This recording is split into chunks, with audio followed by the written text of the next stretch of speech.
Hey, what's up, guys? I'm Caden Thompson. And I'm Nate Blackwell. Welcome to Selective Wisdom, where we talk about fitness, bodybuilding, life, and everything in between. We are excited to be here and expand on a range of different subjects and topics we don't get to talk about very often. Let's jump right in. All right, episode number 7 already, which I is know, like it's crazy to. how many weeks is that? Because we do It every would be 2 weeks. So 14. yeah, dude, that went fast. That doesn't sound right. 14 That weeks is doesn't no sound way. right.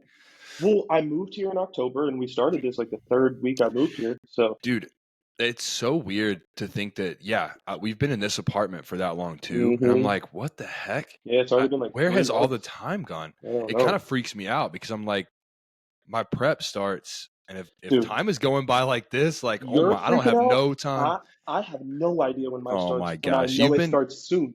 you've been like preparing for it for 3 years. So it's not like I'm freaking out because I'm like, I got to go get this surgery done. Then I got to be out of the gym for 3 weeks. And then I got to, Yeah. like, you know what I mean? Like, it's crazy. All those days in the past that you let slip, now they're coming back to haunt you. Yeah. Huh? Yep. Yeah. That's exactly what's happening. But that's because I'm not a real bodybuilder. Oh my God. Hey, at least you say it. I'm just playing. There's like 3 tiers. There's the definitely I is. only do this for social media. Then there's the I do love bodybuilding, but I'm not willing to put every ounce of what I have into it. Yeah. And then there's I'll kill myself for bodybuilding. Yeah. Yeah. So well, that's I'm definitely more in that, especially now. I'm definitely in that more middle tier than I am in that upper tier. And I feel if like you'd asked me 2 years ago, I would have been like, yeah, for sure. But as you reach that back end, it's like, you know, you kind of, I'm sure, start to lose that, like, that fire for it, kind of. Maybe not like lose the fire, but it's just not like I'm gonna get to a point too. Like I mean, I don't want to say never, never say never, but like if I'm 30 something and the Olympia stage still isn't in sight, like it's probably gonna be like, okay, like I'm gonna start thinking about when I'm gonna start doing this. Because that's where I'm at. You know what I mean? That's exactly. I mean, I'm 30. Like we've talked about this 100 times. Like I'm not. It's not that I'm not in my prime, but I'm not in my young prime. You know what I mean? Like my early prime, where you feel like you can grow 20 pounds in an off season. Like I'm probably not going to do that. I mean, but and it's funny because to watch Brady transition out of that now is like, that's what that's like. And I was thinking about it yesterday. We were driving. I've talked to him, and he doesn't seem like he's. That's the thing. Is it's not like he doesn't love bodybuilding. That's what I'm saying. Is I love bodybuilding just as much. The thing is, I understand that how much bodybuilding can consume your life. Think about that. Like if you're trying to have a kid, which they're trying really hard to have a kid right now. Like are they? Dude, he's not on anything right now. He's natural. You ain't gotta be off TRT to have the kid. I know. But the thing is like for them they do. We'll just leave it at that. For them they do. We can talk about it at a different time. Yeah. But not business. Not other people's business to be on. Definitely not. But, we can even cut that if we want to. Yeah. And I think that too, like I do understand, because it's like I have a lot of other things that I do want to do. You can turn that off fully, by the way. I don't have the mic set up, so it's okay. But there's a lot of things that I want to do outside of bodybuilding, of course, and I'm not willing to do those things while I'm bodybuilding. So it's like there is going to be a point where. Well, there's some things you can't do while you're bodybuilding. Like you cannot go and climb Mount Everest while you're bodybuilding. No, you can't. And like my thing is, I want to travel a lot. So like, there's going to come to a point where I'm sure I can't keep her away from the idea of children forever. Those kinds of things. So it's like there's going to come a point, and this is why like this year is so important for me, because I feel like now, of course, people are going to say like, oh, they'll have whatever they want to say. But for me, it's like, okay, this year is really going to tell me, like, dude, if I get I have it or not? If I get fucking squashed, okay, now I'm almost 26. Now I'm like, okay, well, men's physique didn't go well. Let me try to go up to classic. And then I got to start growing. So it's like, I'm going to get to that point too, where it's like, I don't bodybuild for God, I want to be Mr. Olympia. Would that be awesome? Sure. Am Mhm. I doing everything like that? That is my goal? Fuck yeah. But Mhm. that's because I just love, like, nothing's ever made me feel like bodybuilding does, Mhm. training does, and those things. And like sometimes I feel like, damn, I don't really like training. But then I quickly realize, like, no, I do really, really enjoy training. So it's like Yeah. those things is why I do that. So at some point, it's like, obviously I really do, I want to go pro, I want to do these things, but like once I achieve that, getting any further than that would just be icing on the cake. So if I can Mhm. achieve that, that's going to give me a very good timeline of, hey, like what's possible here in this Mhm. realm. And then, once I get to that age of, maybe 6 years from now or so, I can start saying like, maybe I'll throw this, on the back burner. But Definitely. thinking about doing that terrifies the fuck out of me Well, because the I'm thing is still like not. you'll never be without training. Training is all No. can always be because it's. I thought about that like when I had to quit playing basketball. Yeah. Like, dude, I'm telling you, basketball was my first love as far Yeah. as like sports. I mean, I loved everything about it. I loved learning Hmm. about it. I loved training for it. I'd go out and jump rope all day. I'd dunk basketballs, dunk, dunk, dunk, dunk, because I thought that's how you got better. And then Yeah. you realize when you're 23 and you're like, oh, I'm not really that good.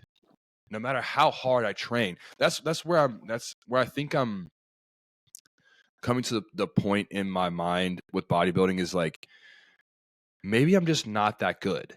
No Yeah. matter how hard I train, Yeah. maybe it's just not meant to be.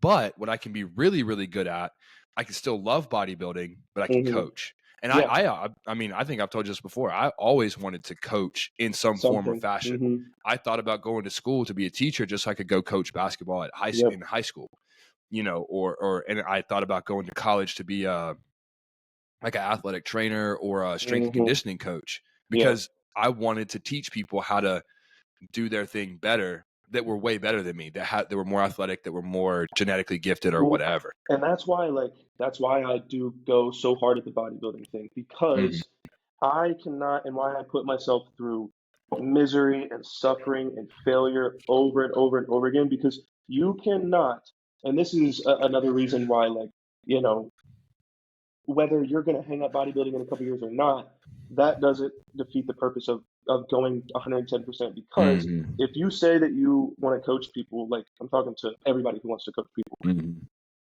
you have to endure that suck and become the best that you are so that you can Mhm. give other people the best of you, right? You can't lead people when you're 80%, right? Right. So like for those, and that's the thing with like the whole bodybuilding and coaching thing that I don't like now is like there's so many people who don't Who actually were like to train, who don't actually like to half-assed. Yeah. whatever. And that's They like you just said, see like, the money. They just see the money that some coaches yep, make or some of their friends make, and they're like, "Oh my gosh, I got to get on the train." yeah, it's all money wise. And like, dude, Mhm. if I was doing this for money, boy, I'd have quit a long Yeah, time yeah, yeah. ago. Both of us would have for Yeah, sure. like at this point, it's just what keeps me literally, living. And like you said, like you'll always have training. And I think that's the biggest aspect, which, this is what this episode is kind of centered around, Mhm. is the training portion of things. It's like if Mhm. you don't truly like to train, you're never going to go super hard in the gym. You're never going to get to like where you really, really need to be. And training is like that aspect that I see so much on the internet. And there's Mhm. so many different things.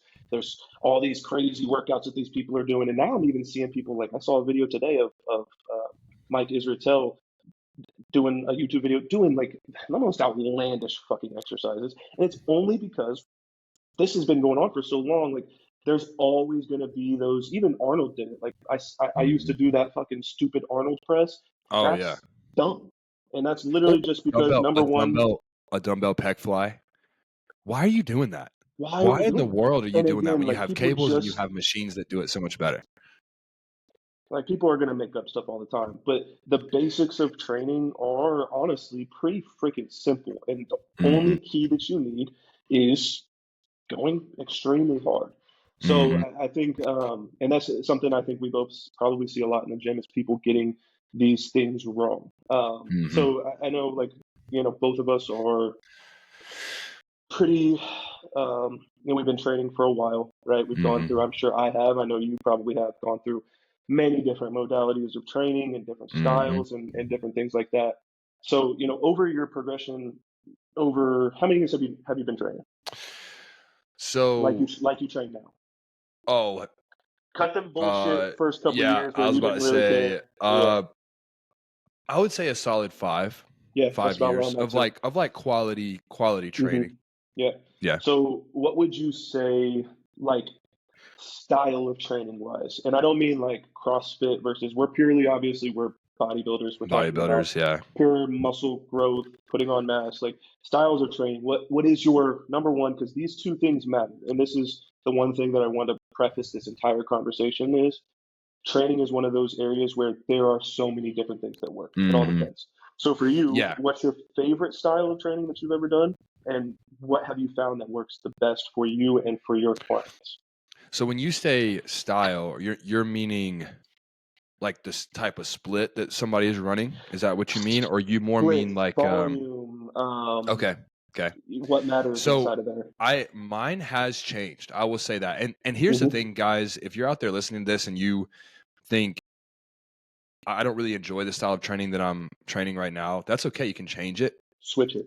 There's no perfect style of training. Just to be Nope. clear. Like there's I've, no I've grown perfect every training single style year and I've done a different style every and year. done different things every single time. Yeah, exactly. My personal favorite right now is medium to low volume with high intensity. So that would be sets ranging maybe of a maximum of 15, but usually I like around that. like that 12-ish Yep. range 10 to 12, 8 to of 12. volume. Again, that's like lower end. But still not 8 sets. You know what I mean? Not 8 sets Yeah. a week of No, that yeah. muscle group. With high intensity. So I'm talking about every single set to failure, maybe even past failure. A Hmm. few of those sets, maybe 3 out of those 12 sets, to failure. Hmm. As far as like split, as far as like specific workouts that I like to do, would be I love a chest and arm, back and shoulders, legs by themselves. That's kind of like my thing. I have to have legs Um, by themselves. I got I nothing left. So I've definitely trained where, let's say I have a lacking body part, and I have clients right now that I do this with, where they either are lifestyle people or they're men's physique guys who don't Hmm. need to grow huge massive legs. Yeah. And let's say their shoulders are lacking or their arms are lacking, or they're like, hey, I just want some extra volume in my arms. I'm like, okay, what we're gonna do is we're gonna go, and I had this conversation with Noah.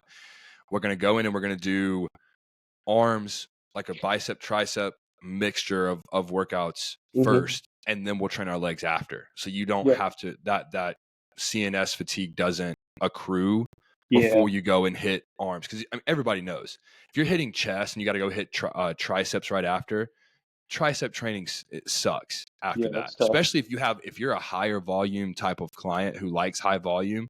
They're up towards that like 20 set, 18-20 sets. Like, going and training triceps after doing that much chest sucks. Yeah, it does. So but like I said, I have clients that do it, and then Hmm. they're like, hey, I wanted some extra volume on my arms. Okay, cool. Let's hit them on our leg days. But that's the only time I would put anything with legs. Yeah. There's been a couple of times where Brady has put maybe like a little bit of chest, but it's usually chest that's not big pressing movements. So I'm not doing incline Smith or incline dumbbell or incline hammer strength machine. It's Yeah. more me doing Pec deck, cables, things like that. pec deck fly, standing cable presses, and then going and hitting legs. Just Hmm. again to get those little bit of extra volume and take. Nobody wants to be in the gym.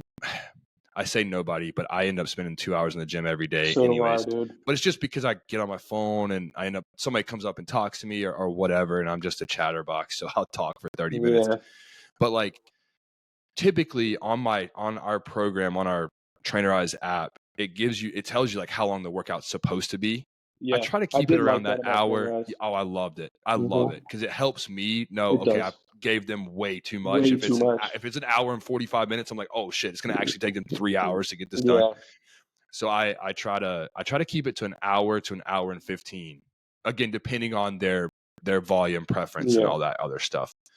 But there's no perfect split. That's what I prefer. What about you? Yeah. What's your favorite Man, so I've done so many different things over the last, like, honestly, couple of years. And man, I don't.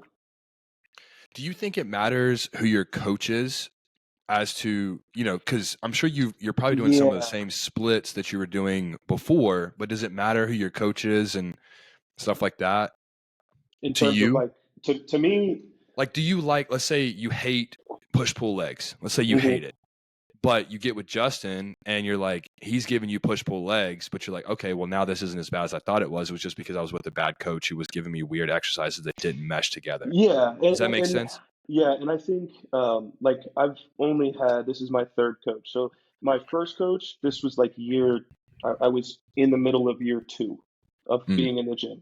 So then I was like, I don't really know what I like and what I don't like. Before this, I Yeah. was doing whatever the fuck I saw on Instagram, Mm. you know? Um, so I think for me, you know how I am. I do what I'm told, and Mm. it doesn't matter because here's the It thing: doesn't matter how you feel. You just do if what you're you're told. if you're picking a coach and you don't do your due diligence and know how this coach is, what this type of Mm. person is, you're going to get on a consultation call with them. If you don't like them on the call or don't like their ideology or anything, Mm. and you still choose to go with them, like that's on you. So for me, like number one, I watched Justin for years. I knew exactly what Mm. he was about. I know how he, styles of training, things like that. So I wasn't. For me, it's more of a like, how much do I trust you? And no matter what I feel about this plan, because when Justin gave me my first workout plan, I was like, fuck this, absolutely not. But I'm going to do it anyways, and it worked, and I Mm. loved most of the training except for leg days. I'm never going to like a leg day. So Yeah. for me, the coach does matter, but like that's all on you to do your due diligence first. For other people, like because you said something about um, like your volumes and your intensity and things like that, or you said something about failure. That's what it was. So for Mm. people who are newer, because this is the issue, and I made a video about this on this a while ago. Unless you're a seasoned vet in the gym, I promise you, because I'm still like, I'm not sure if I There's know times. my final, intensity level. You do not know what intensity or what failure is. I mean, you don't know what failure is. Mm. So people who don't understand what their true failure point is, it's going to be real hard for you to go to failure. So for you, like how you were saying, oh, like 8 to 12 reps to complete failure, whatever the case may be. Number one, I personally don't believe that we have to go to now. I still do this because this is how I like to train, but every single set of your life does not have to be to, oh my Yes. God, I'm about to pass out failure. Yes. As long as you're within, Yep. like, hey, if I kept going, I only had 2 reps max left. Mm-hmm. That's still enough to I'll, grow muscle. yep. Correct. I'll The talk about this problem, more. I'll talk Mhm. more about this later when we talk about intensity a little bit more. But yeah, I'm 100% agree with you on that. So the issue is what I tell people who are just starting in the gym is if you probably don't know your true failure point. Mm-hmm. So no matter what your rep scheme is, no matter what you're doing, what you need to do is take a set to the point where you're like, I don't have any left, and then I Mm-hmm. need you to try for 3 more. If you get those So three, yeah, I'm gonna need you to try for another 3. Like I yeah, don't give a fuck if your program says 12 reps. If you get 12 reps and dude. you still got some in the tank, blow that Yep, shit out of the water. yep. And then Well, once you there's. find in every ounce you grow and get stronger, there's a new level of intensity you have to go. Mm-hmm. So Yep. that's where my toss up is like, okay, yes, we can go 2 reps shy of failure and have enough stimulus to grow muscle, Mm-hmm. but we're always going to have these new levels. If we're training how we're supposed to train, we're always going to have these new levels of Mm-hmm. intensity. So for me, I do like to train all the way to balls out failure. Yep. And what I'll do is like, if I do that for long enough, my body hits a point where it's like, dude, you're fucking done. And Well, so it's you yeah, just take a it rest. fries, Hmm. So here's the thing: people don't understand that training is central nervous system fatiguing. Yep. Okay, so If you're doing it right. especially if you're doing big lifts like bent over barbell rows, deadlifts, Yeah. squats, even bench press is really good. A lot of the free weight exercises, you can really fatigue your CNS system. Yeah. Once that CNS system is fatigued and done, all the extra volume doesn't matter. That's just the No. junk volume. Like Yeah.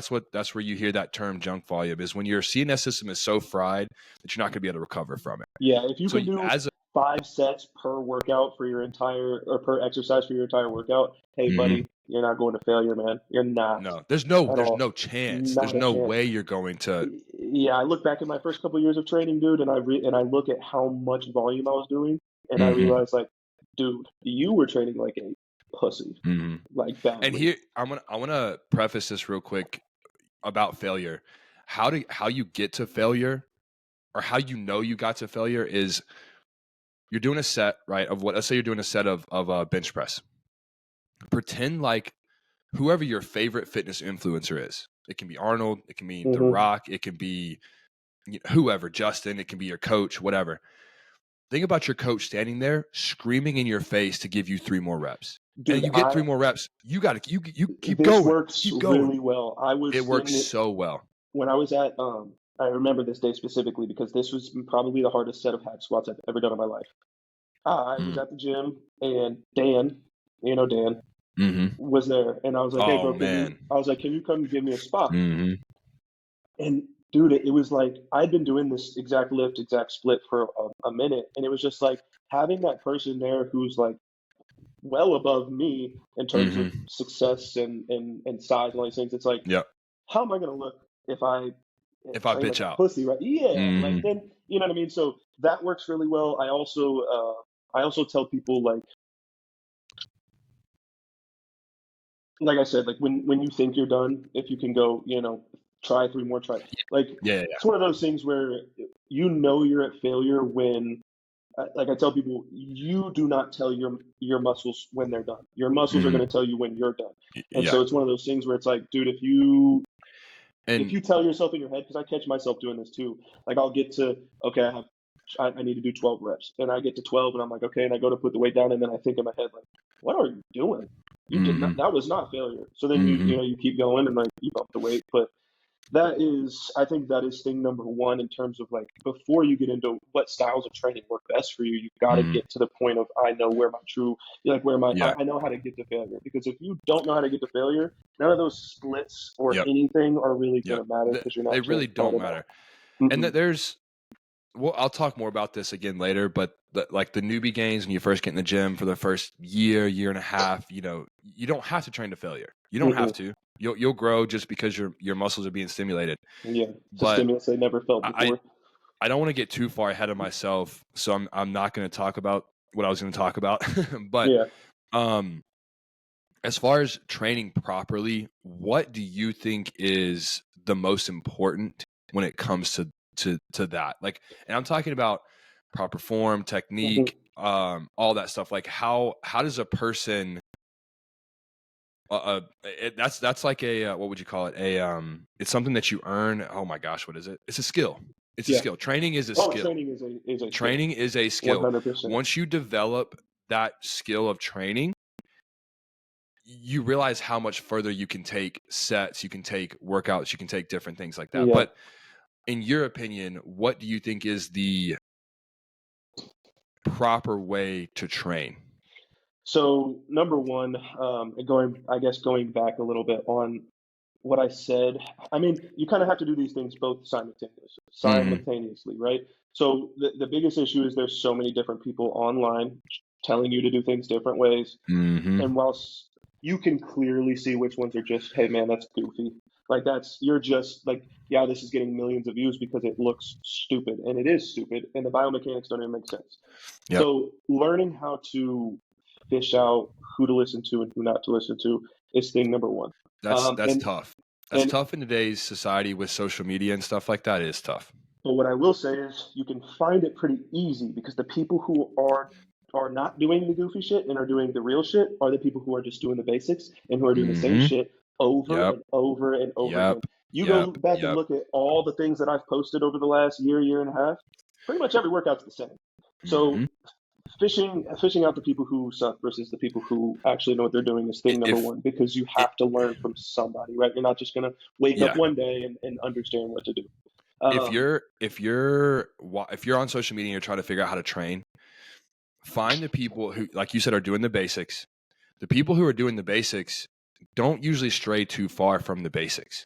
Okay. So if you're seeing somebody having to do all this crazy jumping around, there's a guy that does like these crazy lifts where he's like bench pressing, then he does a sit up, and then he goes back and I'm like, why are you doing that? Just do a Yeah, bench press and then do a sit up after. Like, you don't have you do not have to do that. some kid is going to go try that, blow their knees out because they're trying to force themselves up with their knees. They're gonna tear both their ACLs or whatever.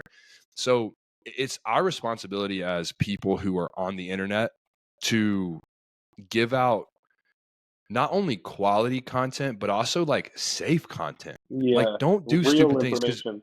because people are going to take that and actually think and use it Mm-hmm. that specific way. But Yeah, I I did think, that a lot in my first year. I did a lot of shit that was like, now I would look at myself and laugh. oh yeah, like you said, Arnold presses, Yeah, hilarious. Bench press in general, yeah, hilarious. Why the fuck are you bench pressing? It doesn't grow your chest that great. Trust me, it doesn't. I don't care what yeah, the guru say. I don't care what the guy at the gym with the huge chest says. Bench press did not grow his chest. Devin. De- Devin is a fantastic He's example of that. he's a His freak. chest is He's a huge. freak, bro. Yeah, his He's chest so is huge. strong.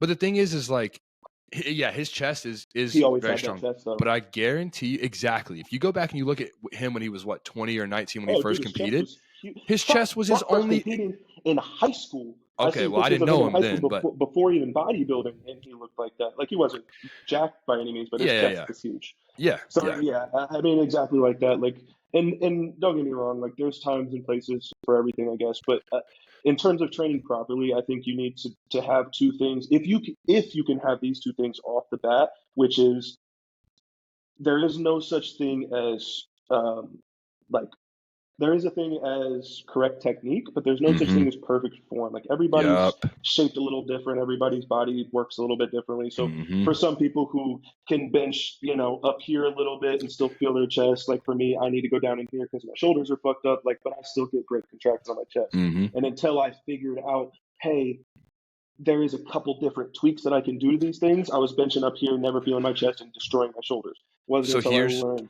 to here's do that. something on that point.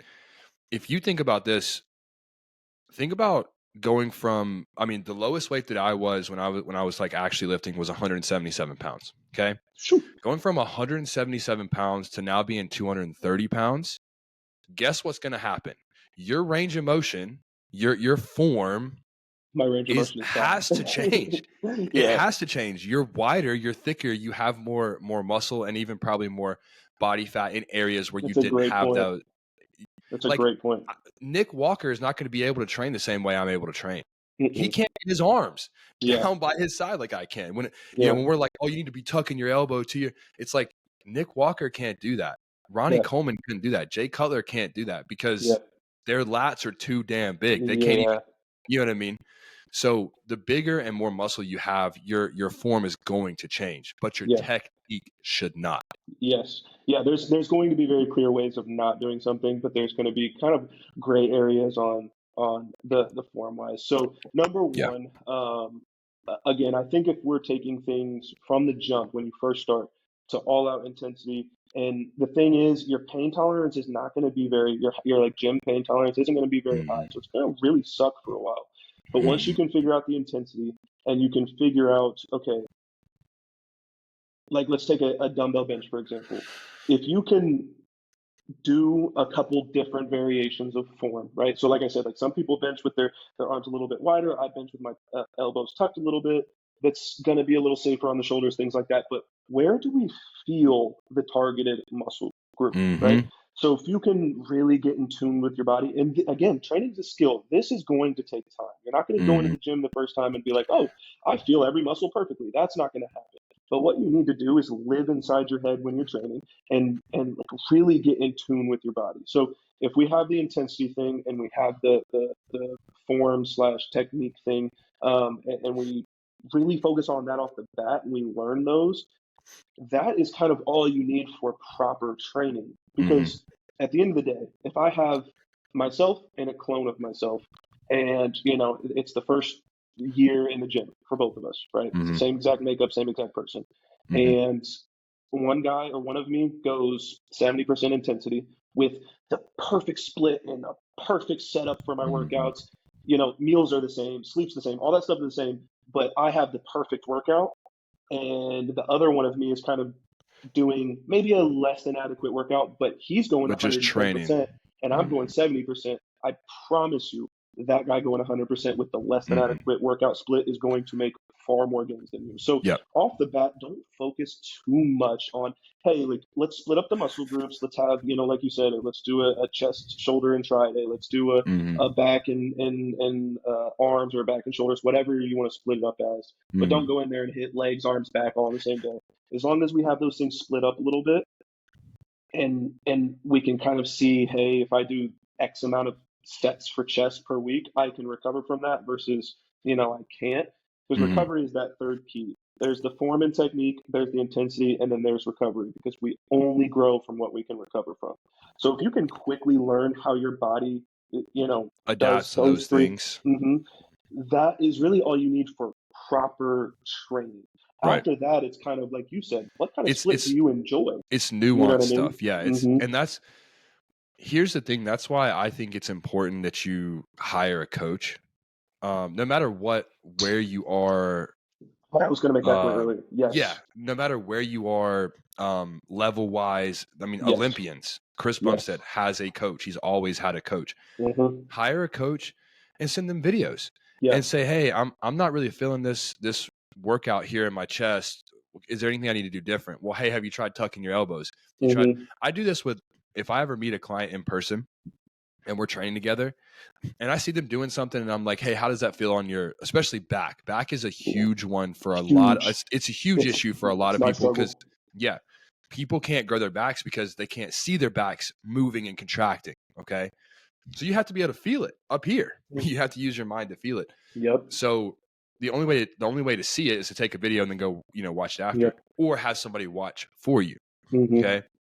So, I mean, I had a client the other day. I was like, try this, like angle this just a little bit different. He angled it and I was like, you feel that? And he was like, yeah. Yeah. That light bulb like goes off. exactly. The bulb goes off and you're like, there you go. That's why I'm here. That's why you pay me to do what I do. You know what I mean? Any schmuck can go into the gym and move weight around for an hour, but we're trying to grow muscle here, right? Yeah. We're trying to actually grow muscle. And that brings me to my next point is like, what causes muscle growth? Like, what is muscle growth? How do you develop? How do you grow actual muscle? Yeah. A lot of people, I talked about this today in a post that I made on Instagram. There was Jeff Nippert, who's like a super, if you don't know who that is, he's like a big YouTuber / Instagram guy. He's the science guy. He literally is the science guy. And he put out a poll up and he was like, hey, what do you guys want to do for your fitness New Year's resolution? And it was like, build muscle, lose body fat, get stronger, or just get like generally healthy. And the number one answer was build muscle. Why do we want to build muscle? Because if you build muscle, it takes care of all three of those other things. It's going to get you healthier. You're going to lose body fat. And you're going to get stronger. Yeah. Muscle building is the ultimate cheat code when it comes to everything, fitness, health, whatever. Just the right amount of muscle gain. Yeah.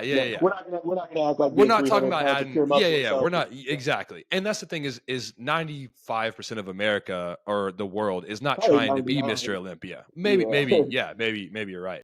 Like they're not trying to be Mr. Olympia. They're not trying to add 50, 60, 70 pounds of muscle. They just want to be lean, fit, and athletic. Yeah. And that's how you do that is putting muscle on. Like you can't, that's why these guys who go out and run 10 miles and don't lift are super skinny. Yeah. And they usually they have health issues and things like that anyways, because their body can't handle that, constant, whatever you want to call it, like beating that it gets every day when it has to fatigue, whatever. Big thing is definitely, recovery. But so back to the question though, excuse me, what causes muscle growth? So we may have a little bit of a different view on this. So there's things out there you'll hear time under tension. You'll hear, that's one of the ones that I just hate. That's the one I'm thinking about right now. But so tension, muscle tension is the most important thing when it comes to building muscle. Okay. The time doesn't necessarily matter. Your body doesn't, Mechanical tension, correct. Yeah. Sorry. I should have. But yeah, mechanical tension. If you don't know what mechanical tension is, that's like the mechanism that is working. So like your bicep, putting mechanical tension means putting something as far away from it as possible and using it to And having squeeze. to pull Okay. it, yeah. That's what mechanical tension is. You probably learned that in your whatever geometry class back in high school. But it's putting a muscle through mechanical tension through a full range of motion. Okay. Mm-hmm. That's where people get confused with the time under tension thing. And they start talking about, oh, what's the amount of time? Your body does not care about the amount of time that the muscle is under tension. Okay. Because if it did, like, let's say with a bicep, you could stand in the gym with 30 and just hold it. And your muscle you would just see your muscle get huge. The issue, the reason people get confused with that is because you don't want to just be like the time does matter, but not for muscle growth necessarily. Right. If you are going and it only necessarily matters. It's for technique. Because if your time under tension is very short, like you just did, well, probably that is the only thing that's going to lead to is injury risk. So it's not like, hey, the guy that does a fucking 20-second rep versus a guy that does a 5-second rep is going to build maximum amount of muscle. It's just the guy who does, a little bit slower and more controlled is probably not going to get injured as much. Right. So, yeah. But, another point with that is, this is a thing where a lot of people don't understand this. Excess muscle, and I'm more talking to bodybuilders here than I am like the general population, but excess muscle is a liability to your body. It is. Meaning that your body thinks of excess muscle just like it thinks of excess body fat. Yeah. Now, obviously, they're two different things, but that is how they think about each other. Okay. Your body does not want. Exactly. Your body does not want stress. Yeah. Exactly. Your body does not want extra muscle on its frame because it's going to stress it out. It's going to become inflamed. You're obviously having to carry it. You're having to actually think about it. If you went and added 20 pounds right now and you had to carry it on your back every day, that shit would suck. Yes. But if you gain 20 pounds of muscle, you're like, oh man, I'm feeling good. Your body still feels the same way. You just are carrying it a little bit different and it's dispersed over your entire body. Yeah. But when we are trying to build muscle, you have to force that muscle to grow. Okay. There's a few ways you can do that. One is better technique. Okay. Like we talked about earlier, not necessarily form, but better technique to put more tension. You're trying to put the maximum amount of tension on a muscle. Okay. So better technique. Higher weight is a good thing. We'll talk more about progressive overload here in a minute, but using higher weight is a good way to put more tension on a muscle. If you just are only using 20-pound dumbbells, you see these females in there all the time. They're lifting their arms and they're using 5 pounds. And I'm like, you've been using that for 3 years. 3 years, dude. It's like, time to switch it up. Are you never gonna try and but like, my arms won't grow. It's like, well, yeah, you're using 5 pounds and you've been doing it for 3 years. Like, now, just to preface, and obviously, like you said, we're going to speak on progressive overload here in a minute, but that is not to say people go try and pick up the heaviest weight in the gym. Yes, that's why I said we'll talk about progressive overload here in a minute, because progressive overload is not what you think it is. It does not mean you go into the gym every single day and you lift more for more reps. Yeah. That's not how that works. Yeah. You will get injured if you do that. Yeah. You will injure yourself if you do that. And this is a big thing that I want to make sure that I explain properly, but it's a little bit more advanced than most people would even think about or consider. But when you are trying to grow muscle, you have to recruit high, especially if you're an advanced lifter. Okay. If you're an advanced lifter, meaning you've been lifting for 3 years, and I'm talking about solid lifting, quality lifting, quality technique, progressive overload, all that good stuff. You have to recruit high threshold muscle fibers. Okay. Yeah. What are high threshold muscle fibers? There are muscle fibers that are deep within your muscle that you don't typically use. So this is why it is so important to train as close to failure most of the time. And I'm talking about 98% of the time. Okay. Because the only way your muscle is truly going to grow, and this is the reason that when people talk about the pump, right? The pumps are awesome, but they They fade, are. right? Yeah. They fade. Why do pumps fade? And why are we not growing even though we're getting a nice pump going? Because we're not recruiting those high threshold, deep inside our muscle fibers. Okay. That is where your muscle grows, is when you are able to reach into those. Now, guess where those high threshold muscle fibers are when you're training? They're on those last 2-3 reps of your training set. Okay. If you're not taking every single set to at least, and we'll talk more about this in a minute, but RIR, reps in reserve, or RPE,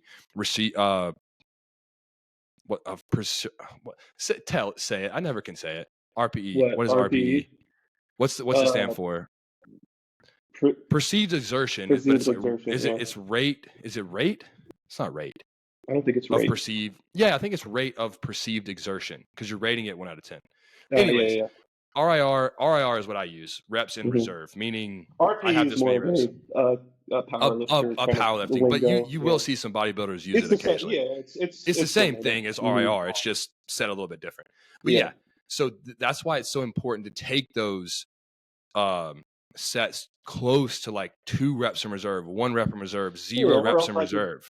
Or else, like, why wouldn't your muscle grow if you just sit there and do this? No Exactly. weight. Exactly. And it Like, won't. at the bare minimum, It won't. logically, like, people, that's the things. People don't think, they don't use their brains. Like, I can Mm-hmm. sit here and be like, okay, well, why can't I just do this all day and grow my arms? Like, Right. logically, But that makes sense. that is the reason. And here's the thing: most people never even understand what training to recruit those high threshold muscle fibers are. Okay. hmm The people who go into the gym for their first time and they get those quote unquote newbie gains, right? The reason they're getting newbie gains is because your body has never had to recruit those high muscle. Every muscle is a high threshold muscle fiber at that point. Yeah. So, and then until those run out, you will continue to see gain. Then eventually that stops. Guess what? That's when progressive overload comes in, is very important, has to Yeah. come in and recruit those high threshold hmm muscle fibers. So let's talk about progressive overload, So because before we go into that, just for yeah, the if you got a point. overarching for this last question, Mhm. like the whole question was like what actually causes muscle growth? What is muscle growth? So the term that you're going to hear a lot is Oh hypertrophy. yeah. Right. Sorry, So I skipped that one. hypertrophy. No, you're good. Hypertrophy is the It's simply basically building muscle. scientific term for muscle Yeah. being built. Right. So the way to achieve hypertrophy is everything that they just said, Yep. and that's again, that's what's going to be accruing those fibers and Yep. creating them. You're having to force them through hypertrophy to get bigger and stronger, And this which is where leads into I was going to say this is where progressive overload comes into play. Is you're going from recruiting those high, because no matter how advanced you are, eventually those high threshold they're constantly getting harder to get to. Yeah. Okay. Training Especially only over gets time. harder. If you're training for 10 plus years, you have to train harder to be able to reach those to get any type of gain out of your muscle. Well, and that's what I was saying earlier about the failure thing, is like every time you grow, you're going to have a new level of failure. So if Yep. you're like, okay, 80 pounds dumbbells on the dumbbell press gets me to failure at rep 12. Well, in a couple months, that shouldn't be the case anymore. No. You should be If getting you're training 12 right. with ease, right? So once you hit a point where, and this is how I do what I do with my clients and their training, and how my Matthias does my training now, but like how he puts it on my training is like, okay, if you're top, you have a top set, that's going to be for me 10 to 15 reps. Once I get to 15, like let's say I have 2 top sets on an exercise. Once I can hit 15 with whatever weight I'm using for both of those, it's time to bump the weight, right? Yeah. So yeah, I have that conversation with all of my clients when I'm first starting when we do their onboarding call. Okay. So when we talk about training, I always talk about this. I'm like, I'm going to put a rep range. Okay. Yeah. You typically, my preferred rep range is like a 10 to 15. 10 to Yeah. 15 is I like nice. that. 12 to 15 is okay. 8 to 12 is okay. But my preferred one is 10 to 15. So what I tell them is when they are training, if your first set you get to 15 and you still have reps in there, go for more reps. I don't care Oh if you get yeah. 31 reps. Don't stop at 15 just because the program says 15. You said Yeah. that earlier, and I was like, yes, that's exactly right. Because that's exactly This what I is tell my clients. we need, and this is where like, why is the truth, so important? Mm-hmm. Because you have to have truth to have a starting point. If you're Yep. lying to yourself and saying, "Well, I made 15, that's all I needed to Mm-hmm. do," you don't have a starting point yet. You So don't. yeah, Yeah. just Exactly. like he said, blow. If you got more, give more. Because then Mm-hmm. next time you do that exercise, you're gonna know. Well, I did 50 pounds for 30. Mm-hmm. Maybe I should do Let me bump it up. 65 pounds. Yeah. But I also want to be clear that just because you hit 15 reps and you're feeling, let's say you go to the gym and you're just feeling it that day, and you get 15 reps on let's say 100-pound incline dumbbell. Solid. That's solid. Awesome. Mm-hmm. Your next set you get 7. Okay. What should be your thought process? Like, what's your thought process on that? You do 15 like solid reps, and then your next set you rest 2 minutes. So What's your thought this process? is how I deal, at least with my clients, because I had this question literally last week. Mm-hmm. Someone texted me and was like, "Hey, I did X amount for X. Like, should I bump up the weight?" Here's what I say, because like Nate said, you're going to have days where you just feel so much better than other Mm-hmm. days. So if I go in and I do I'm just going to keep using this because I've used it the whole thing, a dumbbell Yeah. bench press, Yeah. and I hit 15, great. Even if let's say I do get 7 on the next set, right? Okay. Well, next week I'm going to use the same weight. So I kind of use it like, okay, if I'm in a growth phase with somebody, right? Let's say I have like, oh, we need to get to this amount of weight, which isn't a marker I use all the time because weight doesn't always necessarily matter. But Right. let's say I want you to get to this weight. As Mm-hmm. soon as we hit that weight, I'm not going to go and change everything up. We have to let these things marinate, right? Mm-hmm. Because we have to make sure that this is truly where we're at. So if you Mm-hmm. go in, you get 15, regardless of what your next set is, that next week when you do that same exercise, we should use the same weight that we got 15 for. And if we get 15 plus again, and then the next set we get 12, 15 plus again, okay, well, Just that's something to bump it up. this is 2 weeks in a row we've hit this Mm-hmm. weight, right? Maybe I'll even go a third week of making sure we hit that weight, and then if it's even a little bit easier, okay, let's bump that weight. So don't immediately bump the weight just because Mm-hmm. you hit more than your allotted reps, which again, this is heavily has to do with what we're going to talk about with progressive overload. Yeah. But yeah, Well, so I like to let those weights sit there for a couple weeks to make sure, Yeah. Your body, there's a couple of things. And we'll talk more about this when we talk about intensity, but your body does not know, like, your muscle is not a brain, right? It doesn't have a brain. It doesn't know that you're doing 100 pounds. It just knows, no. oh shoot, I have a load that I need to press. Okay. Mm-hmm. Your brain tells yourself that your muscle knows that. It does not care. Your body, your muscle tells you through intensity how much the rate of perceived exertion, right? Mm-hmm. Your body knows, okay, I pushed this as hard as I could. Who Yeah. cares about the weight? Yeah. Who cares about it at all? Mm-hmm. It's about the intensity. It's about how you're moving that weight. Yeah. I had another point I was going to make too, and I forgot what it was. But the thing is like, it's all about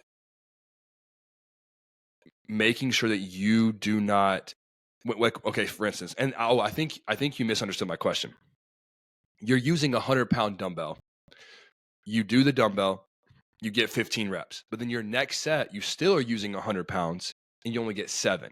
Then the next set, that third, let's say you have 3 sets. On your third set, do you want your clients to drop the weight down and go for that 10 to 15 rep range? Because they're probably not going to get 10. They're not going to get anywhere near 10 on that third set if they only got 7. Because I've done this before. This is how my body works. This is the reason I know that my body is not a volume body. It's an intensity body. Mm-hmm. Because I'll go and I'll grab 125-pound dumbbells. I'll get 12. Yeah. But then my next set, 6. And I'm Yes. talking about gas, muscles done, don't have anything left in the tank. I have to drop it back down. Hmm. So that's where I'm at, is like, what do you do for your clients when it comes to So stuff like that? Or for what do me, you want them to do? this heavily depends on the client, because if I have a client who's not that Mhm. good at training, whose form isn't the best, whose technique isn't the best, whose intensity I'm maybe more isn't talking about 100%. advanced lifters. Now, if we have the lifter who I know, let's take me for example. I Mhm. know for a fact that I might be finding different levels of intensity, every so often, but I know what failure should look like at this point, Mhm. right? So for me, Right. that first set, right? Because like we said, the weight doesn't matter. I'm trying to grow muscle. So I Mhm. don't care if I'm holding 20-pound dumbbells. If the intensity is high enough to force a stimulus that is enough to make my muscle grow, then I don't necessarily care about what weight I'm using, right? Mhm. The only reason I change the weight is when all those things are good, my form, my technique, my range of motion, all those things are good. So all that's perfect. And now the weight is too light because I've gotten so good at it and gotten stronger. Now the weight is too light to accrue the stimulus that I was getting from it before. So Mhm. if I'm doing 3 sets, and this is kind of like I do some sets that are drop sets or rest pause Mm. sets, right? So Yeah, a yeah. rest pause set is going to be, you do, whatever your rep scheme is, you rest for literally 15 breaths, you do another set to failure, you rest for 15 breaths, you do another set for failure, right? Mhm. So what matters is, again, that intensity and creating that Mhm.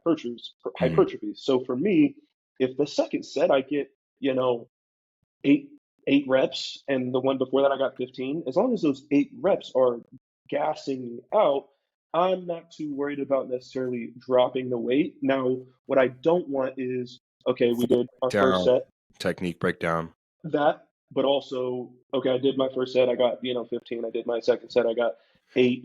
If I don't drop the weight here, I'm gonna get like 3 reps. Yeah, yeah, yeah. That to me, again, can we accrue those what are they, High. type 2 or A2 muscle fibers, or Yeah, yeah, yeah. um, Type 2. those are Mhm. those final kind of muscle fibers that are going to be accrued if you're getting to that intensity point. Mhm. Yeah, am I going to maybe be able to accrue those for a few reps? Sure, but again, at the end of the day, I don't want to be doing sets of 3 for everything, right? Mhm. So for me, it would be I would drop the weight just a little bit, Okay. but again, if my rep scheme is 10 to 12, and my second set I get 8 9 reps, and I believe that I can get that 8 9 reps again Mhm. after that, then I might stay there. But if not, then I Yeah. probably would have you drop the weight 10 pounds or so. My Yep. main goal overall is we have to get to that failure or close to failure point on those sets. So whatever we need to do to get to that. And also, if you're using a weight where on the third set you're only going to get 3 or 4 reps, those 3 or 4 reps probably aren't going to be very quality in terms of Nope. form, Nope. things like that. You're already Well, gassed out. We need to make sure that we're using a weight that allows us to get full range of motion, get good intensity, get all of these things that we want out of a good form, good technique, all those things. So what do you think about I don't want to call them burnout sets, but like, okay, for this is a good example. like a drop set kind of. Kind of, but not really. Um so okay, Like a I'll just use finisher. myself. I'll just use my kind of, yeah. So let's say I 125-pound dumbbells. Boom. First set I get 16. Second set I get 11. Third set, I'm like, okay, I don't think I'm going to get 10. I really want to get 10. I want to hit 10. Hmm. Let me drop this down to, 80% of what this weight is. So back to maybe 100-pound dumbbells, and just crank. And I'm talking about perfect technique, perfect squeeze. But on that first one, how do you feel about just going balls to the wall? So I So, like this question because this is okay. something that I have, and when I say this, you have to be at a point of, like There's you a certain said, more advancement. advanced Yeah. level in Yep. terms of like, hey, I've been through Mm-hmm. years of trial and error in these things, right? Mm-hmm. So what I like to do, and I do this nowadays, and I like it because that kind of training is fun. The kind of Mm-hmm. training where you're like, I need to be perfect, isn't that fun? It sucks. So It for hurts. me, like I did this the other day, I had two top sets of which I've been using that new barbell row machine. Have you seen Oh that on my my story? gosh, dude. Bro, I've never I'm felt more so lats on jealous. a row I'm so before ever. jealous. When I posted that, Justin slid up on my story and said, "Do not do a single free weight barbell Mhm. row ever again. Use this every time." So I wish so bad I what I, had one. what I did, because I think there's merit to that kind of training too, dude. I really do. I'm Because here's the thing is dudes have been getting jacked for a long mm, time. And dudes have never trained. 20 years ago, people were not training as perfectly as we are now. nope, They still got huge. Why? nope. And again, Mhm. I said at the beginning of this, training is one of those areas where there's a lot of things that work. So what I like to do to give me best of both worlds, because in my head I'm like, okay, I know this works because there's practical application to it, but I also know this works because it's worked for me and there's practical application there too. Mhm. So what I'll do is let's say I have two top sets. That's all that's on my program. It's all I'm supposed to do. Now again, you have to be really good at knowing your body and knowing your fatigue management and all these things.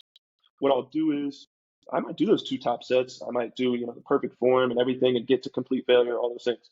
And then on that third set, which isn't necessarily programmed, or even if it is, Mhm. I'm gonna take that bitch and I'm not talking about So do really you do looking it stupid with my form, do you do but it I'm at the going end? to Do you do it at the end, or yes, see, yes, I do mine opposite. And yeah. I'll explain here in a second, but I do mine opposite.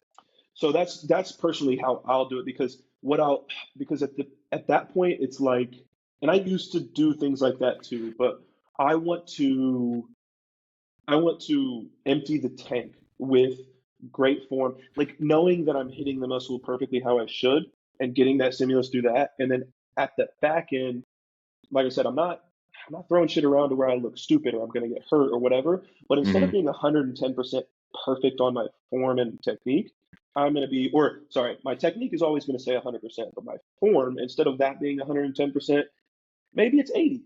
And yeah, sure, I'm maybe going a little quicker than I should, throwing the weight around a little more than I should. But I don't know, man. I just think there is some merit to that kind of balls to the So wall, throwing some fun weight around training. here's how I do it. I do it the opposite. Like I said, I'll go and pick up 130-pound dumbbells, 140-pound dumbbell, whatever it is.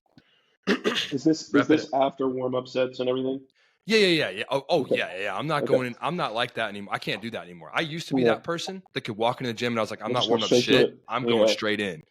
And that was fun. But then I'm 30. Those injuries started to stack up. And I was like, Dude, all I'm right, 25 and my body yeah. hurts. Oh yeah. I was like, I got to chill out.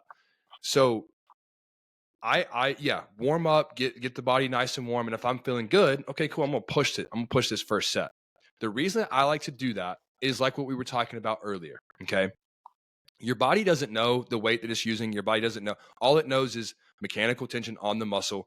And when I am lifting 120, 130-pound dumbbells, what I'm doing is I'm getting I see what you're saying. those um, muscle fibers that are not that I'm just getting a quick pump. So, It so is let me it's ask you the this. Is this kind of like, because I used to do this and I did like this, is this your ideology kind of like starting a chest day with pec deck flies, where you're engaging the muscles, you're see getting them pumped, see you're getting them engaged, because then when you what is it do the called? bench, What is that called? Pre-exhaust, a yeah, pre-exhaust type of thing. yeah. See, I don't like that because the reason I don't like pre-exhaustion is I feel like that takes away from. So there is a thing to be said about, again, what I was talking about earlier about the CNS system. The CNS system does need to be taxed in order for those high threshold muscle fibers, those type 2 muscle fibers that are hard to recruit, to actually get recruited. Okay, your CNS system needs to be fatigued a little bit to recruit those. Okay, those things are very interlocked, they're very intertwined. Okay, Hmm. so what I'm doing is I am almost shocking the CNS system into, oh shoot, I need to get into overdrive. I need to Hmm. recruit some, because that's what happens. Is it's your brain. That's the reason I'm saying that they're interconnected. Your brain is your CNS system, central nervous Hmm. system. Okay, it has to tell your muscle, hey, I need more fibers to lift this weight. I Hmm. need to get more fibers. I need to get more activation in the muscle, because if not, I'm going to rip my arm's going to rip off. Yeah.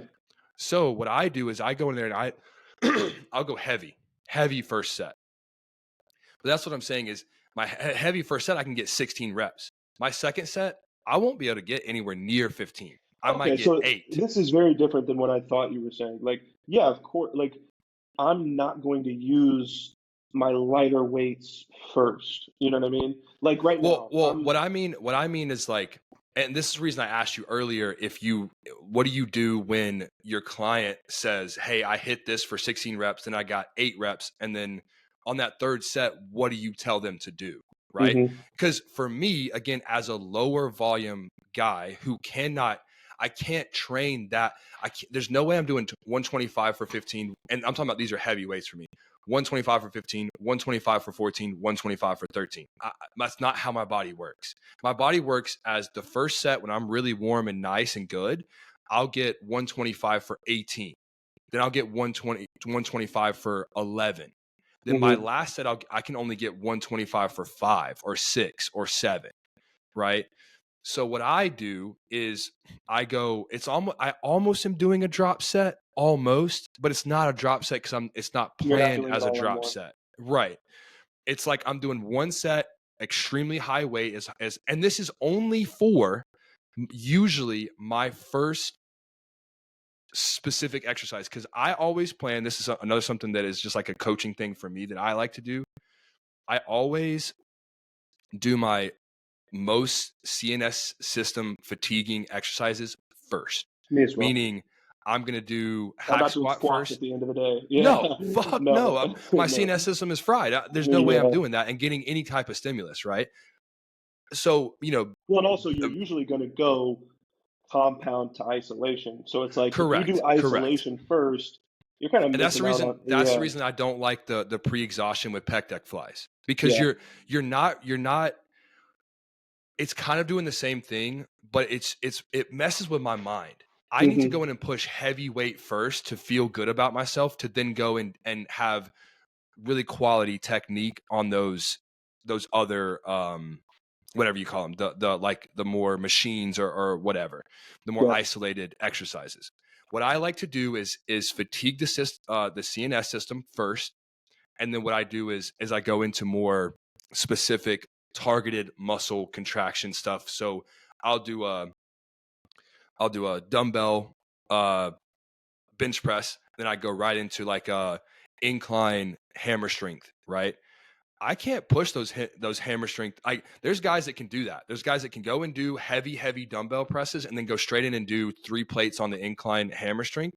Those Nope. guys to me are crazy. I'm like, I'm how do not you one of those do guys. that? I'm Mm-mm. not one of those guys. I'm not strong like that. I'm really just not. I'm Mm-mm. not strong really in general, but like I'm not Me like either. that. It sucks. It's because we're Yeah, tall. It's because we're I know, tall. I know bro. I'm not the Sucks. tallest. You're taller than me, but You're like you're taller than most. I'm taller than You're not most gym 5'8". bros. Yeah. Right. So like, we just don't have that strength thing. I'm strong, I think, but like you're not gonna move me. Yeah. But I'm not gonna go in the gym and be putting up 405 on the bench press ever, probably. I Just hope to God I can hit that by the end of this year, though. I think you can. You're a little I stronger. haven't benched in a long time, so You're you know. stronger than I am when it comes to stuff like that. But my thing is Well, injury. I can't do it because of injury. But and I think we do the same thing. We're very similar. We just have different ways that we view it. Because for me, it's like, okay, and again, this is what I'm saying. Like, you have to really learn your it, body. Because like for yeah. you said like, hey, if I do 125s for 15, the next set I'm probably going to get 8. For me, right now, at least, I could pick up the 125s, get 14, 15, and be like, my last rep is like, and I have to drop it because it literally won't go up anymore. Mm-hmm. Mm-hmm. But then after a 2-minute rest period, I go back and I can hit those 125s again for 12, 13. It depends Then on what after that, it's like drugs I'm on. It depends on what drugs I'm on. 100 milligrams I'm of just being Isabella. like, I'm feeling so yeah. good. It Yeah. depends on what I'm talking about. A day where I'm feeling good, hmm and I go in there. I'm like, I can get 135s today. Yeah. I'll get 140s today for a set of Well, and 8. those are the days for me. It's like because the way we train, we're not going in there and doing powerlifting stuff. So Mm-hmm. I'm not one rep maxing like ever. Mm-hmm. So for us, those 12 to 15 reps, those are our one rep max. Those Those are are our maxing Those are days. So when our baselines. Yeah. you know when you feel good, so those days you feel good, you're Mm-hmm. going to want to be like, okay, let's see how strong I am right now. which, for me, it's you're never as good as your best days. You're only as good Mhm. as your worst days. So like that worst days always has to be your bottom line. But if you don't test yourself on those high days, Mhm. mentally, you're never gonna reach that, Yeah, you yeah. know? You're never those are the Like days I where you saw can really make you, okay, when you're on those low days where you're not feeling very Mhm. good and you still go and you still push it as hard as you can, but you're definitely not as strong as you think you should be or you're fatigued or whatever. You're making small strides. The Yeah. days where you can make big strides are those days where you feel really fucking good. Your Mhm. sleep was great, your food was great, you're just ready to train. You know what I mean? Yeah. Like those are the days where you can make really big strides. I want to ask you a question real quick before we go on with this anymore.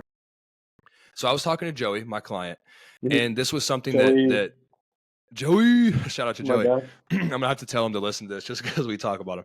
But he, we were talking about bent over barbell rows, and Mhm. I said for back specifically, and I want to get your opinion on this. For back specifically, I think sometimes it is okay for technique to break down a little bit, especially at the end of your training for back specifically. Back and legs. Legs would be a really good one as well, where your form could break down like your not form, but your technique could break down a little bit, and because you're just trying to push weight, you're trying to Mhm. move weight around.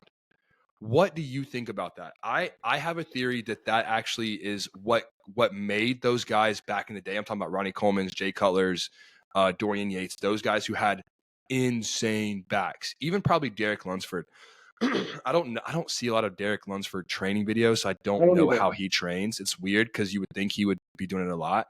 Now I follow Um, his gym page now, and he posts a lot of training on there. But now, I dude, watched his YouTube he's so videos and he's so far into it now. Like he's doing yeah, you very can't. safe Yeah, machine training, right, but right. And he'll still do some heavy he doesn't. barbell RDLs and shit though. He doesn't have to. He doesn't have to go in there and push crazy weight. He just doesn't. Mm-mm. He's He needs to fine. stimulate. That's it. Yeah. So, I mean, what do you think about that type of training? Like, do you think? I think it's I know it's a little dangerous. It is a little dangerous. so. There's my first point. Barbell rows specifically, I don't ever, ever want to see somebody's form break down too much. Like there's such a small like if you're at the perfect 10% above parallel to the floor incline and you raise up to 15%, is that going to be super? No, not necessarily. But Well, again, what about we're rack pulls and stuff like that? so Because what you're rack technically pulls, doing is like when you're getting. RDLs, all those like the bent over barbell rows, the RDLs, the rack pulls.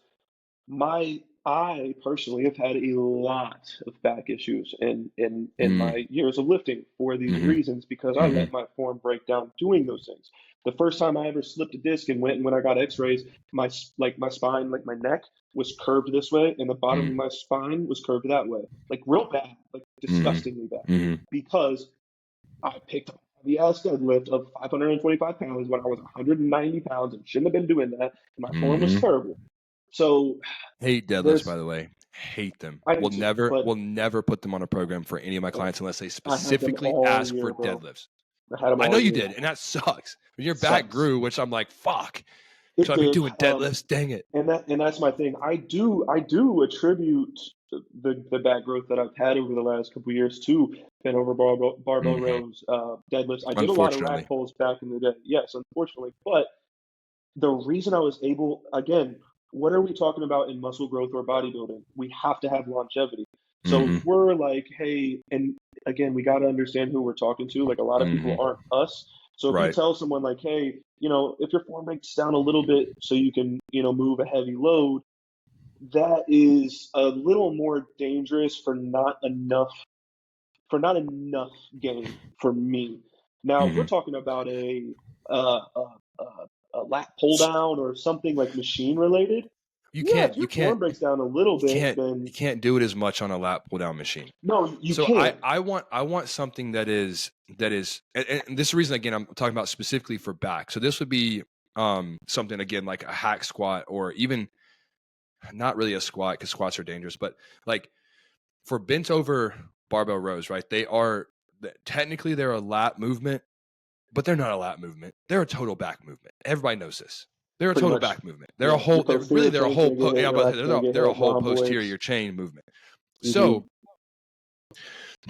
how can you say there's a solid technique that's going to hit every single part of the posterior chain without there being some of that like breakdown in form, right? So So the I see only where thing I you're. care about on a barbell bent over barbell row is where is the load, like what's carrying the load, right? Obviously our Mhm. hands are connected to the bar and our arms are going to Yeah, row, I get what you're saying. but What the way you muscle set is? up, needs to be, and this is how I teach it because it's what worked best for me and what's worked for clients as well. It's like Mhm. if we can do this like an RDL, so that the load is placed, we feel the heavy stretch in our hamstrings and glutes and not in our lower back. Well, Mhm. then if our form up top breaks down a little bit, I don't ever want lower back to waist and below to break down.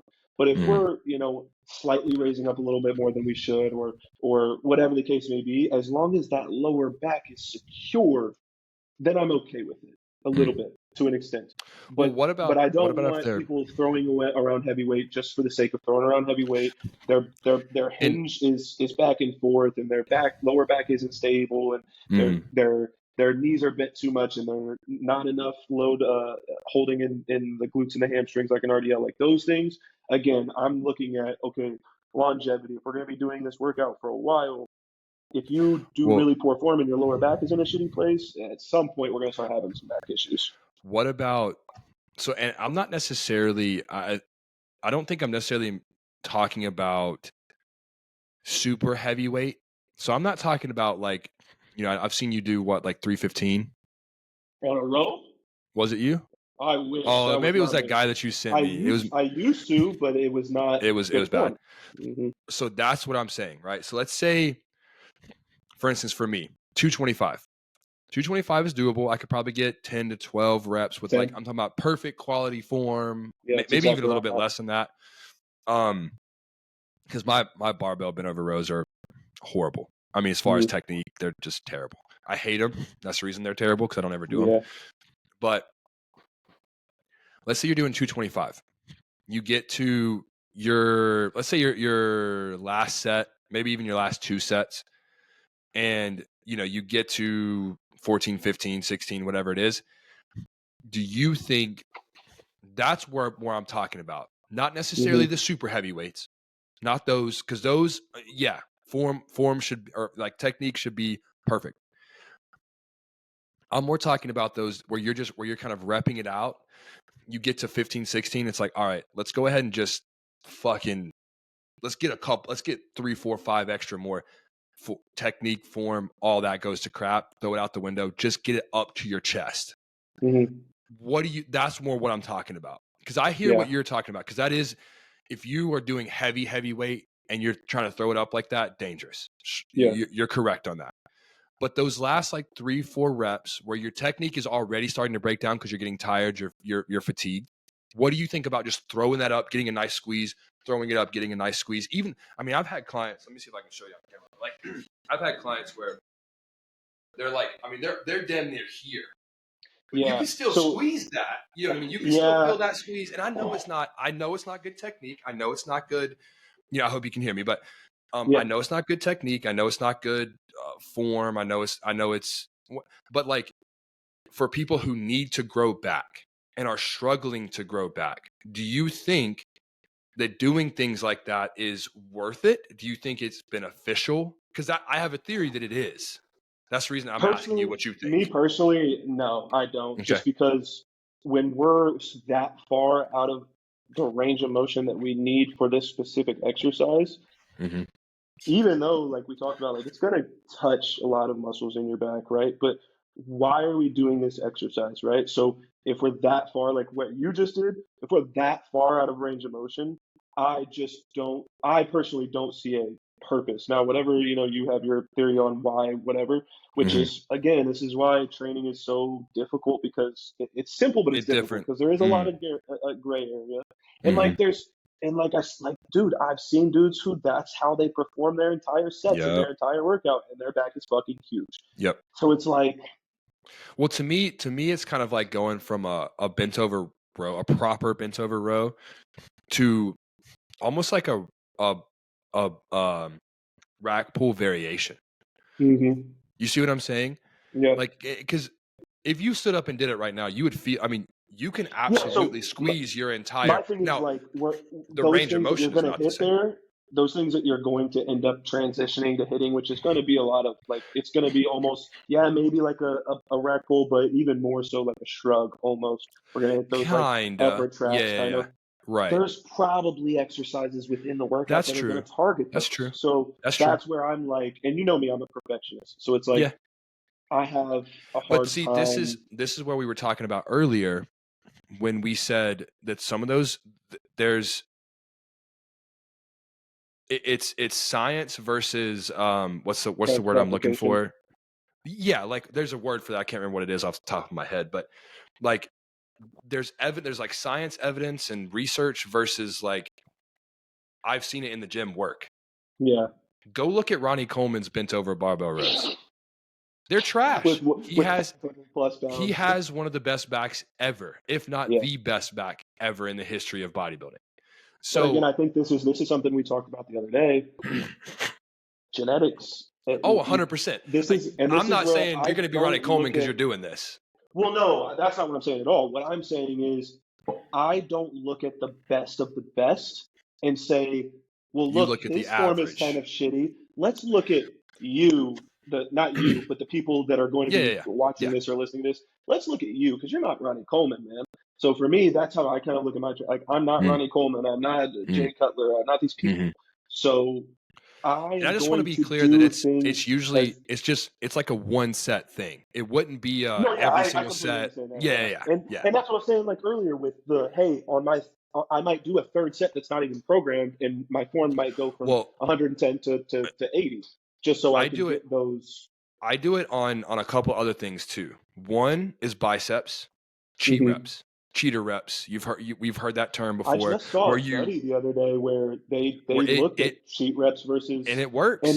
and It, it does. And again, my only thing with these things is again longevity. How are we going to stay Mhm. safer? Right. If someone told you It's an you can do it's an this, advanced thing.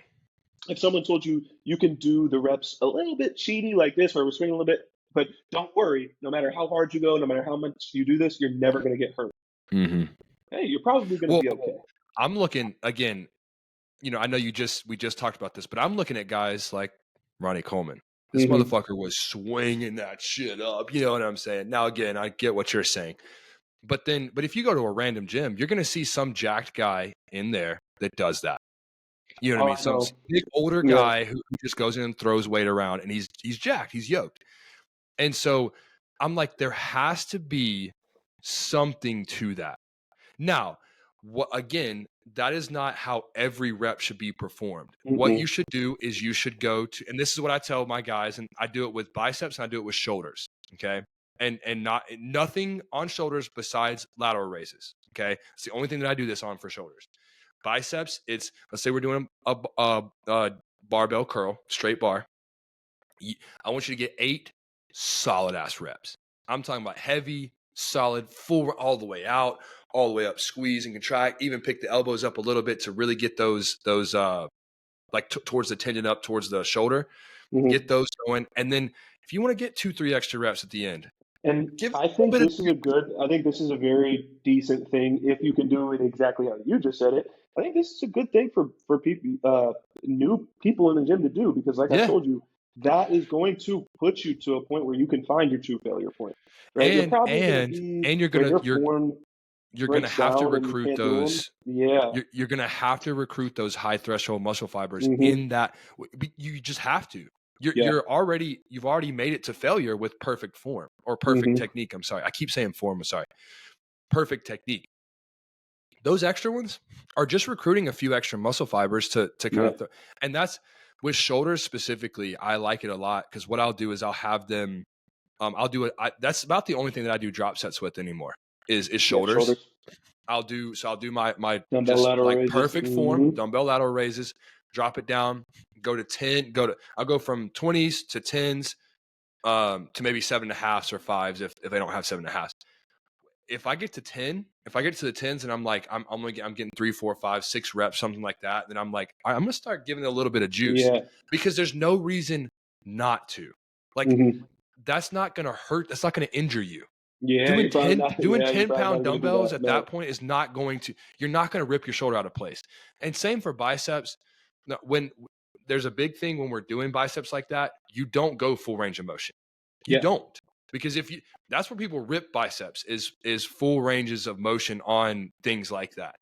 So, you're doing almost like, you've heard those 21s before, 7, 7, Yeah, I used to 7. do those all the time, Oh my bro. All God. the time I used to do those. They're, I don't know if they're good or not. I don't know if they, I hate them personally, I think but that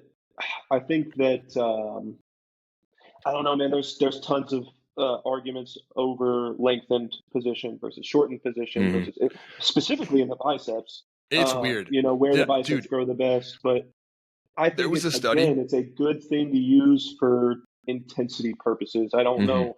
I Hmm. personally, without looking into it, I don't know how much of a merit there is to how much we're getting from here or from bottom to middle. There was a study done on calves. It wasn't on biceps. It was on calves, I need and this. I know, it said that there was 3 groups. One trained full range of motion, so all the way down, all the way up.